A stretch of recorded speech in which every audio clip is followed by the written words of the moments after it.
When we do an inventory of the Christian life, it has to be a personal thing. It's between us and God as to how we see our actions and even our ministries. Good morning. This is Pastor Ernie Lewis of the Blue Point Church in Sisney, Illinois, with your thoughts for Wednesday. Paul is writing about our responsibilities that we have toward one another, even as he writes in Galatians 1 about bear ye one another's burdens. Well, while he admonishes us to restore one another and that one who has been caught up by a transgression, he also tells us to keep watch on yourself, lest you would also be tempted.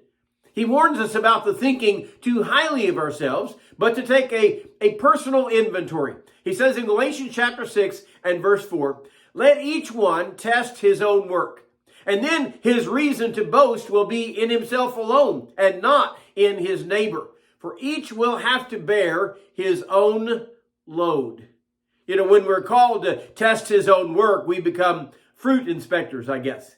We're to consider what kind of fruit we've produced in the Lord's work through our lives and through our ministry around others.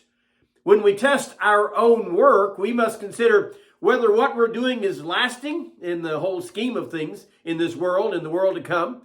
Paul describes some people's works as wood or hay or stubble, which when it is tested, it'll be burned up with fire and actually found to be useless. Instead, he said, we should produce such works that are compared to gold and silver and precious stones that are lasting and determined to be of great value. He points out, if anyone's work endures the tests, he will receive a reward. You know, we need to test our work to see if we're doing the things that are lasting and investing in things and people that are important in the kingdom of God. We must also consider, by the way, our motivation for the work that we're doing. Is it to be God honoring? And finally, he says we're to be doing the things that are pleasing to God and working with a heart that is submitted to his Spirit. You know, we will have reasons to boast within ourselves and not depending on the work of our neighbor. His point is this: each will have to bear his own load.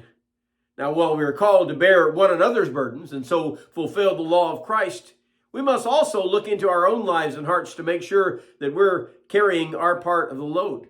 So what do we see when we're called to examine our own work? Do we find things there that are working to produce gold and silver and precious stones?